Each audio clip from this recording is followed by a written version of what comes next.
tries to enter from that side. Now, black has to give the check because otherwise rook e7, and remember Kapablanka's endgame, you know, like when 2 pawns comes on the 6th, usually it is winning. It's the easiest way. So, we give the check, which is forced, and king comes to f6. With the rook on e6, with the proximity to the king, black has only one move to make a draw, and this is rook f1. This has happened in many games, I mean, in front of my eyes. I didn't see Osnos Yudasin, I don't know how Leonid, you know, convinced poor late Osnos, you know, he was a decent guy. To make a draw in actual totally lost position, it's adjournment. And he was such a, I mean, in my opinion, good guy. He couldn't refuse to sell a draw, most likely. I didn't see this. It was in the many books you may see that even Dvoretsky has written about it.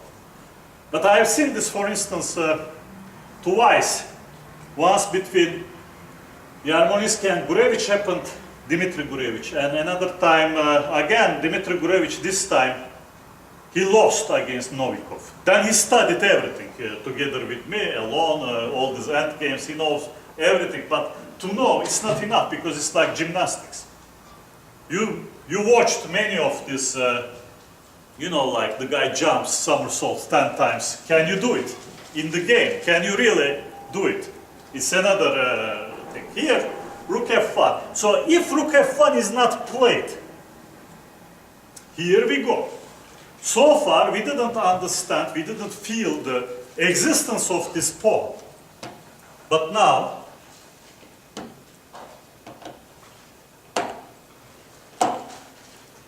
very similar position. Without this one, it's a draw. Because black has strong move, rook a6. Here, black still plays rook a6. But comes rook e7 check. The pawn is taboo because of rook e6 check. Once again, the same process is there. And now we feel the existence of the pawn. White advances to f6. And rook takes f6 is impossible because of king e7. That's the difference in between two endgames. As you see, h6 cuts g7 square from the rook. So once again, back in our important position,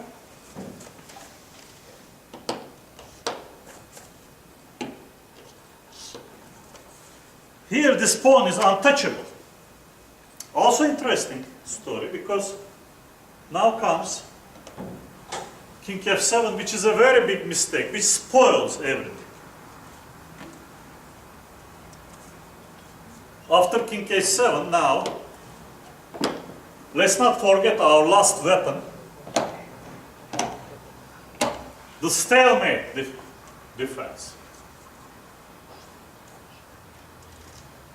And here, you know, black makes a draw.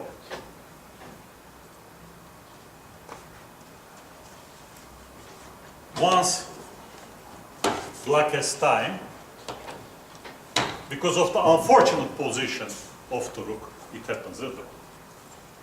Now going back here, you know, this is how people lose this endgame. This is a crucial position for everyone to remind. If this occurs to you, you really have to come rook f1. After which, okay, I mean, obviously white will continue the game.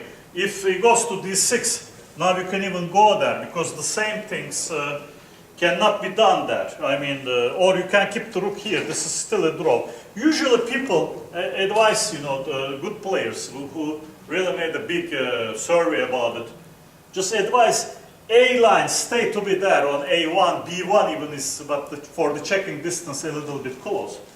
But now, I mean, this doesn't make the, when we do the similar things. This was winning with king f7, rook e7, but here doesn't happen to be the same. Because after this, we simply take the pawn. And f6 becomes king g6. And if I move these guys, as you remember, here, we couldn't have taken the pawn because the pawn was advancing. And the simplest win is through rook f6. So these are the major differences, you know, in between two endings. I mean, in competitive chess, we had to cover this end game because we started with the other one. And we have to really realize that many times when you exchange pawns, when you down-trade your pieces in some way, and end up like what the diamond of Lithuanian chess, her name means diamond, Deimante Daulite. She really had a bad game by just thinking like she will exchange everything and it will happen a draw. This is not the case many times, and the end game is really the art of trading the pieces. And if she would have such an ending, could she defend herself? Once again, like we have spoken about, it depends on knowledge, on good nerves. You may know it, you may not achieve it. To give you an example, I have won against Dreyev in Kremlin Stars, this HNF or ANC, I don't know which one it was.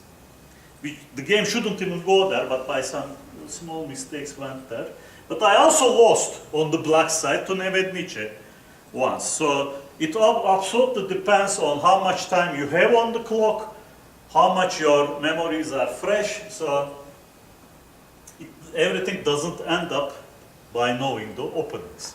You have to know also the end games. So this was for today. No. And okay, thank you.